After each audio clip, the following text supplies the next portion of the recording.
नमस्कार. मी भाऊ तोरसेकर. तुम्ही बघत आहात प्रतिपक्ष. मित्रांनो, कधी कधी अशा घटना घडतात की ज्याला आपण योगायोग म्हणतो.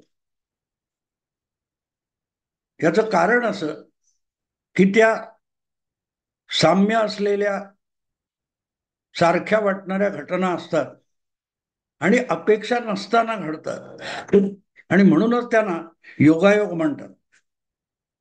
तसं बघायला गेलं तर मी फारसं अलीकडल्या 20, 25, 30 वर्षामध्ये सिनेमे बघितले तसं नाही. हल्लीचे कोण सुपरस्टार वगैरे आहेत मला कळत पण नाही. क्रिकेट पण फारसं बघितलं जात नाही. टीव्हीवरच्या मालिका असतील, मराठीतली नाटकं असतील, हे जवळजवळ 30 वर्ष यापासून मी थोडासा अलिप्त पडलेलो आहे. बाहेर फिरणं कमी होता एक भाग आहे, आणि राजकीय सामाजिक असल्या विषयावर जे काय चिंतन मनन करणं, लिखाण करणं, बोलणं असं चालतं, त्यातून थोडीफार सवड मिळाली. तर जेवढं काय टीव्हीवर दाखवलं वगैरे जात असेल त्यातून जे काय नाटक सिनेमा कळतात तेवढं, बाकीचं माहिती नाही. असं असतानाही प्रतिपक्षाच्या निमित्ताने मला ह्या कला क्षेत्रातले अनेक जण फॉलो करतात, हे मला खरंच नवल वाटलेलं आहे. एवढी मोठी सेलिब्रिटी म्हणजे त्यांचे चेहरे आपल्याला माहिती आहेत, पण असे लोक एखाद्या कार्यक्रमात भेटले आणि मला ते ओळख दाखवतात, तेव्हा मी सेलिब्रिटी वगैरे नाहीये ना, मी साधा पत्रकार आहे. आणि असाच एक माझा चाहता कलाकार दिग्दर्शक ऋषिकेश जोशी याचा गेल्या आठवड्यात अचानक मला फोन आला. मला भाऊ, माझ्यासाठी एका कार्यक्रमाला, आमच्या एका नाटकाला तुम्ही आलं पाहिजे, आणि ते सुद्धा संगीत नाटक. आता संगीत नाटक मला वाटतं जय जय गौरीशंकर नंतर 50 वर्षात मी दुसरं बघितलेलं नव्हतं.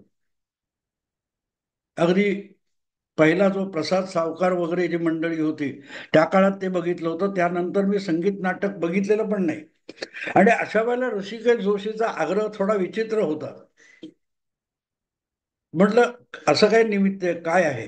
तर म्हणे ना, आम्ही असं एक 100 वर्षापूर्वी 1921 साली मानापमान या नाटकाच्या निमित्ताने घडलेल्या काही घटना आहेत आणि त्यावर आधारित हे नाटक आहे.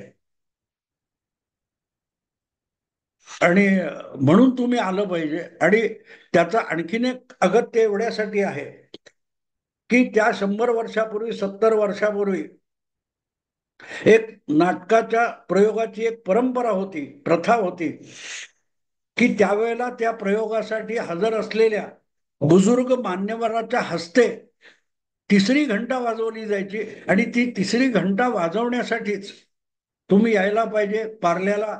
मुंबईत आहात तर पार्ल्याच्या दीनानाथ मंगेशकर सभागृहामध्ये, नाट्यगृहामध्ये हे हा प्रयोग होणार आहे. आणि अगदी त्याने खूप आग्रह केला. मी घराबाहेर पडायला थोडा हे असतो, आळशी असतो, आणि सध्याच्या वयानुसार आणि अडचणीनुसार मी एकटा फिरत नाही.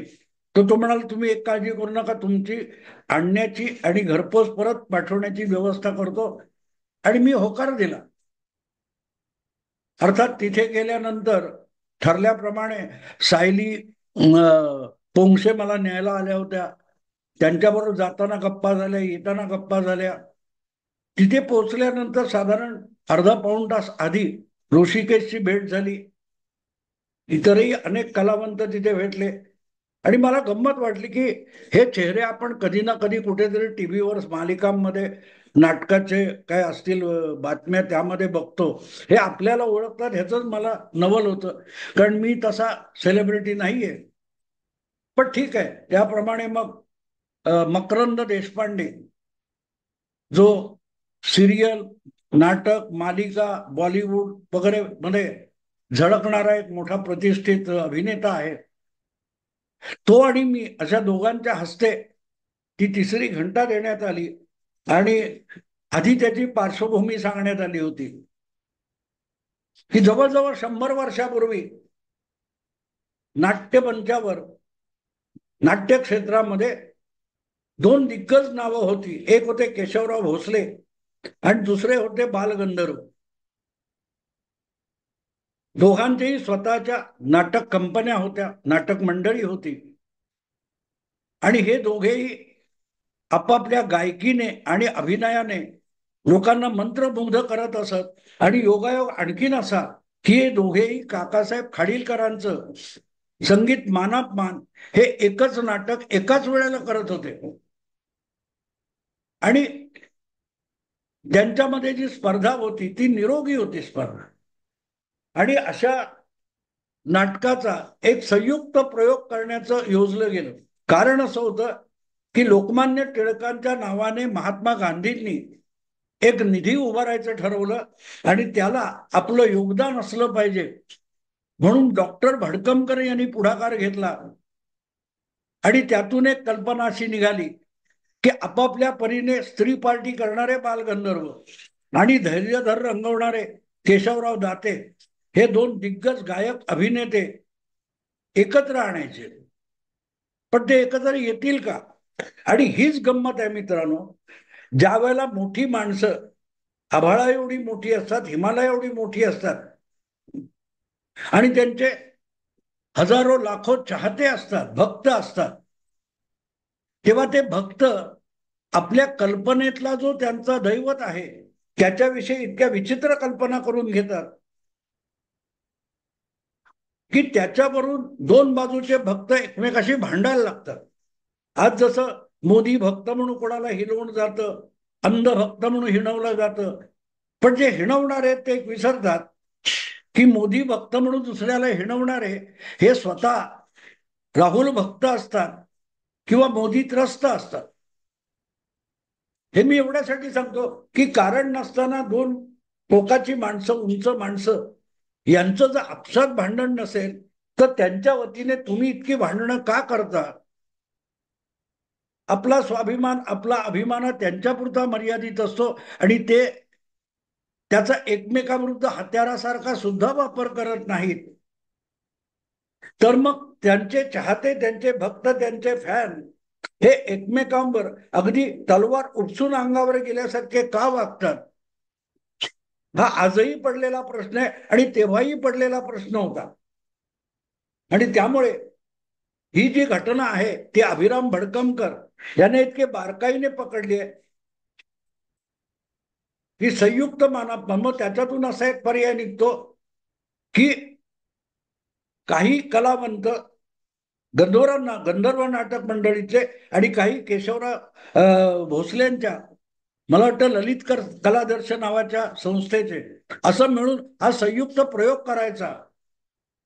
आणि हे दोघे आपला मान अभिमान विसरून एका उदात्त कार्यासाठी लोकमान्य टिळक स्मारक फंड, काय तो निधी, यासाठी एकत्र येतात. आणि त्या काळात 100 रुपये वगैरे किमतीची अत्यंत महागडी तिकीटं, 1 रुपये 2 रुपये आणि फार फार तर 5 रुपये तिकीट असायचं, अशा काळामध्ये 100 रुपयाची तिकीटं लावून हा संगीत मानापमानचा संयुक्त प्रयोग करण्यात आला. त्यातलं जे नाट्य आहे, मंचावर दिसणारं त्यापेक्षा त्याच्या पार्श्वभूमीवर घडणारं नाट्य आहे, ते अभिराम भडकमकरने अतिशय समर्थपणे त्या नाटकामध्ये मांडलेलं आहे. आणि ते जे काय 15-20 त्यांचे कलाकार, बॅकस्टेज कलाकार, मी बघून थक्क झालो. पण मित्रांनो, एक भाग असतो ना की मी नाट्य रसिक आहे असं स्वतःला म्हणणार नाही, मी नाटक आवडत नाही असं म्हणत नाही, पण नाट्य मला आवडतं. पण नाटकं बघायला जातोच असं नाही, मी त्याचा परीक्षक आहे असंही नाही, नाटक वेडा आहे असंही नाही. आणि तरीही मी त्या नाटकाला बसलो होतो. संगीतातला जाणकार नाही, माझा भसाडा आवाज लोक का ऐकतात हेच मला कळत नाही. आणि त्याही नाट्य संचातले जे गायक कलाकार होते ते सुद्धा माझ्याबरोबर सेल्फी घेताना मी त्यांना म्हणालो, अरे तुम्ही गायक आहात का, भसाड्या आवाजाच्या माणसाबरोबर सेल्फी कसला घेता? मुद्दा असा मित्रांनो की ते सगळं बघत होतो 2 अंकी नाटक आहे, गोष्ट संयुक्त मानापमानाची. पण मित्रांनो, स्वभाव असतो ना, आपण मराठीत म्हणतो ना, कुत्र्याचं शेपूट वाकडं ते वाकडं. पण कितीही नळीत घालून तासन तास दिवसेंदिवस ठेवा, नळी काढली की परत शेपूट वाकडं. माझी अवस्था किंवा मानवी स्वभावाची कहाणी जरा सुद्धा वेगळी नसते. मानवी स्वभाव असाच असतो, त्याला कितीही वेगळं वळण देण्याचा प्रयत्न करा, त्याचा स्वभाव बदलेल असं नसतं. आणि भाऊ तोरसेकर त्याला अपवाद नाही. म्हणूनच माझ्यासारख्या वृक्ष आणि वृक्ष माणसाला आणि निरस विषयावर बोलणाऱ्या विश्लेषकाला ऋषिकेश जोशीने त्या माझं शेपूट नळीत घालून सरळ करायचा प्रयत्न केला किंवा मला नाट्य रसिक बनवण्याचा प्रयत्न केला, तरी त्या नाट्यगृहात दीनानाथ नाट्यगृहामध्ये बसून ते नाटक बघताना सुद्धा भाऊ तोरसेकरच्या स्वभावातून सुटका नव्हती. मी नाटक बघत होतो, त्यातली गायकी अनुभवत होतो, त्याचा आनंद घेत होतो, त्यातले संवाद, त्यातल्या गमती, त्यातल्या भावना सगळ्या समजून घेत होतो. पण भाऊ तोरसेकरच्या आत दडलेला एक राजकीय विश्लेषक आणि आलोचक तिथेही शांत बसलेला नव्हता. आणि म्हणूनच नाटक संपलं आणि नंतर सगळे परत कलावंत आणि एकमेकाचं अभिनंदन करत होते, आम्ही त्यांचं करत होतो. त्या मागच्या बाजूच्या छोटं जे काही जागा असते दालन, त्याच्यात गेलो तेव्हा मी ऋषिकेश जोशीला म्हणालो की हे नाटक कधी लिहिलंय? तो म्हणाला बरेच दिवस झाले, त्याच्या रेसल 2-4 महिन्यापेक्षा जास्त काळ गेलेला आहे, फार अप्रतिम नाटक बसवलंय. पण म्हटलं यातला सगळा घटना प्रसंग बघितला, घटनाक्रम बघितला, तर असं वाटतं की हे 4 नोव्हेंबर ते 5 डिसेंबर या दरम्यानचा हा घटनाक्रम आहे. आता आपण रोजच्या वर्तमानपत्रामध्ये, टीव्हीवरच्या वृत्तवाहिन्यांच्या चॅनेलमध्ये ज्या बातम्यांचा गदारोळ उडालेला आहे, तो गदारोळ शिंदे की फडणवीस, शिंदे की फडणवीस, सरकार कधी होणार, सरकार होणार की नाही, हे जे एक माजी मुख्यमंत्री आणि दुसरे काळजीवाहू मुख्यमंत्री, यातला भावी मुख्यमंत्री कोण, याच्यावरून जो गदारोळ चाललेला आहे आणि दोन्ही बाजूचे समर्थक आणि विरोधक एकमेकावर ज्या प्रकारे तुटून पडलेत आणि त्यावरच्या बातम्या रंगवताना पक्षपाती झालेले सगळे पत्रकार आपापल्या परीने त्याचा जो अर्थ लावण्याचा प्रयत्न करत होते, बातम्या रंगवण्याचा प्रयत्न करत होते, त्याचं अक्षरशः 100 वर्ष जुनं वर्णन बालगंधर्व आणि केशवराव भोसले यांच्या त्या संयुक्त मानापमानाच्या पार्श्वभूमीवर रंगवलेला आहे. पण मला अक्षरशः गेल्या 10-12 दिवसाचा घटनाक्रम त्या नाटकामध्ये दिसत होता. मंचावर जे घडत होतं, ती पात्र वेगळी होती, त्यांची वेशभूषा वेगळी होती.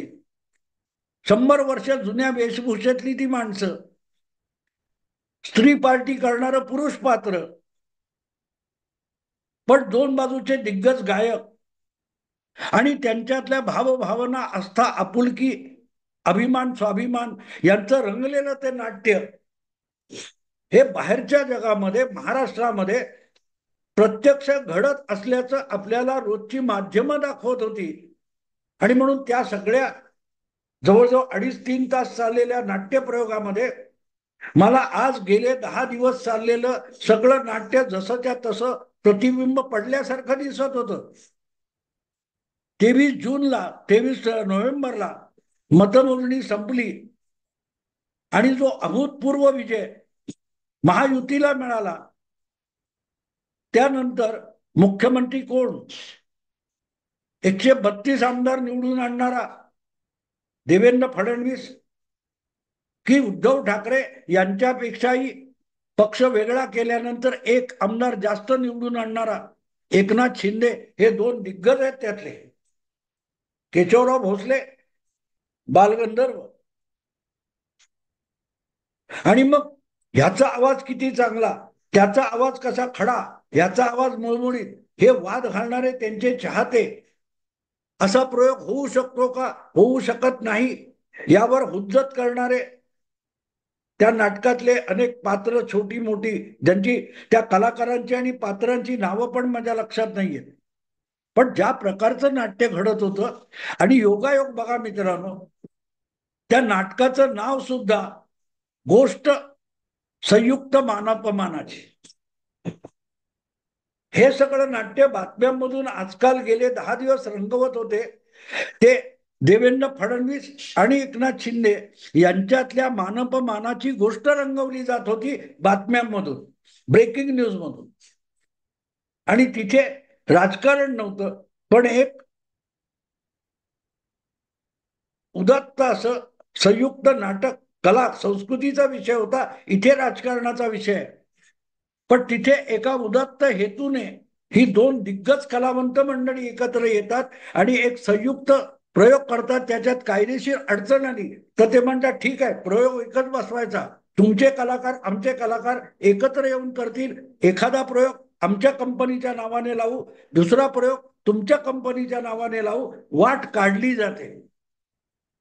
कायदेशीर आलेल्या सगळ्या अडचणींवर मात केली जाते, दिसणारी प्रत्येक अडचण मात केली जाते. आणि दुसरीकडे एक त्याच्यात प्रसंग आहे की जेव्हा तो संयुक्त प्रयोग व्हायचा असतो तेव्हा केशवराव भोसले यांची खास एक पानपट्टी असते.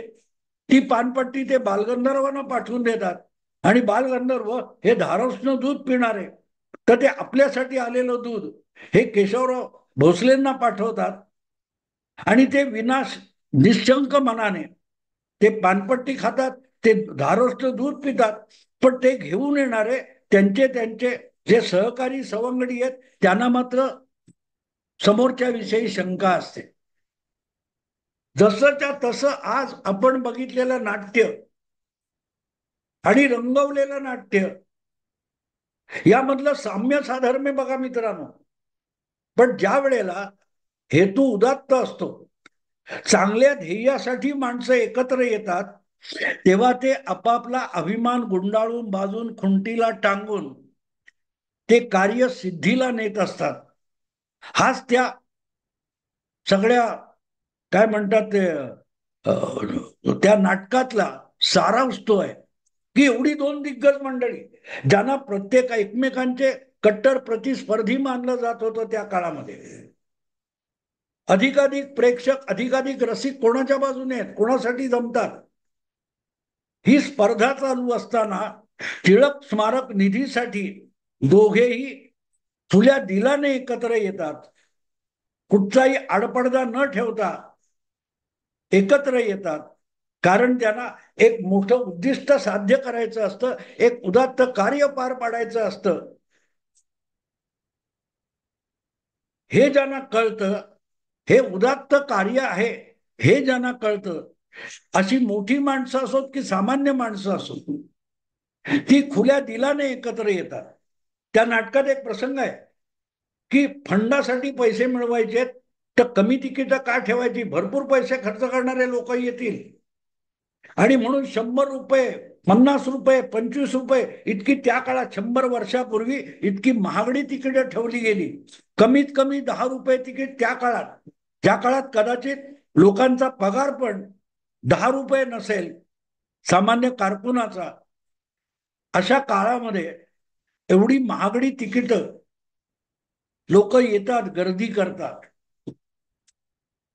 महाराष्ट्रातल्या सामान्य मतदाराने ज्या प्रकारचा कौल दिलाय तसा कौल 100 वर्षापूर्वी त्या नाटकाला मिळाला, कारण त्यामध्ये टिळक स्मारक निधी नावाचा एक उदात्त हेतू होता. महाराष्ट्राला अराजकाच्या राजकारणातून बाहेर काढायचं असेल तर ते उदात्त ध्येय आहे आणि त्याचं नेतृत्व करायला एकनाथ शिंदे आणि देवेंद्र फडणवीस हे दोघे दिग्गज एकत्र महायुती म्हणून आले. तर त्यांना मत देताना कुठचीही कंजूसी मतदाराने दाखवली नाही. तर मग हे दोन दिग्गज जनतेच्या मनातला तो उदात्त हेतू सफल करण्यासाठी आपापले अभिमान गुंडाळून एकत्र आल्याशिवाय राहतील का याचा विचार करा. मग कळेल तुम्हाला की त्या 2.5-3 तासाच्या नाटकामध्ये 100 वर्षानंतर मानापमान याच नावाचं नाटक एका राजकीय मंचावर रंगलेलं मी तिथे का बघत होतो, जिथे खरोखरा नाट्य मंच होता. कलावंत होते, नाटक चाललं होतं, गाणं चाललं होतं. पण त्या गाण्याची नाटकाची जी मध्यवर्ती कल्पना आहे, तिचं प्रतिबिंब आजच्या बाहेरच्या जगात वास्तवात सुद्धा पडलेलं होतं. आणि म्हणून दुसऱ्या दिवशी मी ज्यावेळेला प्रयोग बघायला गेलो होतो, तेव्हा नाटकाचा लेखक अभिराम भडकमकर तिथे हजर राहू शकलेला नव्हता. पण दुसऱ्या दिवशी सकाळी त्याने मला आभार मानणारा फोन केला की तुम्ही आलात, बरं वाटलं. मी त्याचं कौतुक पण केलं आणि त्याला सांगितलं की बाबा रे, मला नाटकाचं नाव पण आठवत नाही, मानापमान आठवतं. मग त्याने सांगितलं की गोष्ट संयुक्त मानापमानाची. मित्रांनो, गंमत अशी असे, समोर घडो काही, तुम्हाला जे समजून घ्यायचंय ती इच्छा असेल, हे गेले 23 नोव्हेंबर पासून 5 डिसेंबरला शपथविधी होईपर्यंत वास्तवात महाराष्ट्रात घडलेलं जे नाटक आहे ते तब्बल 103 वर्षापूर्वी वेगळ्या मंचावर वेगळ्या परिस्थितीत घडलेलं आहे. ती पात्र नाट्य कलाक्षेत्रातली होती, ही पात्र राजकारणातली आहेत. पण दोघांमध्ये काय कमानीचं साम्य साधर्म्य आहे. दोन्हीकडचे हेतू किती पवित्र होते आणि ते यशस्वी का झालं आणि हे काय यशस्वी होईल ह्याची सांगड घालून तुम्हाला समजून घ्यायचं असेल तर मी म्हणेन, अभिराम भडकमकर असेल, ऋषिकेश जोशी असेल, या लोकांनी केलेला हा प्रयोग शक्य होईल तिथे मुद्दाम बघा मित्रांनो, मुद्दाम बघा. मी प्रमोशन नाही करत, पण खरंच त्या नाटकाने, त्या प्रयोगाने प्रमोशन पेक्षा इमोशन किती महत्वाचं असतं हे मला कळलं. मला एक शब्दानेही ऋषिकेश जोशीने किंवा अभिराम भडकमकरने या नाटकावर काहीतरी अभिप्राय द्या असं नाही सांगितलं. हा अभिप्राय त्याने समोर विचारला, पण प्रतिपक्षावर किंवा युट्यूबवर मी काही बोलावं ही अपेक्षा सुद्धा त्यांनी व्यक्त केलेली नाही. आणि म्हणून मी जे आत्ता बोलतोय हे प्रमोशन नाही मित्रांनो, हे इमोशन आहे, ह्या माझ्या भावना आहेत. त्या नाटकातही मी राजकारण कसं बघू शकलो आणि म्हणूनच मला राजकारणातलं नाट्य सुद्धा बघता येतं. मुद्दा मी ते बिचारे ते इतके सगळे तरुण कलावंत होते, मला सगळ्यांची नावं पण माहित नाहीत.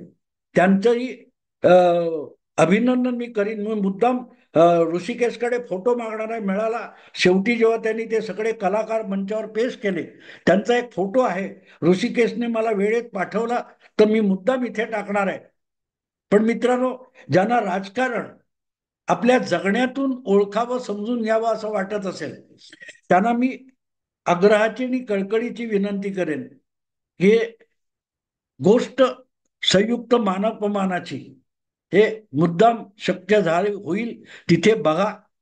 मग तुम्हाला कळेल राजकारण आणि जगणं, आसपासच्या घटना यामध्ये फारसा फरक नसतो.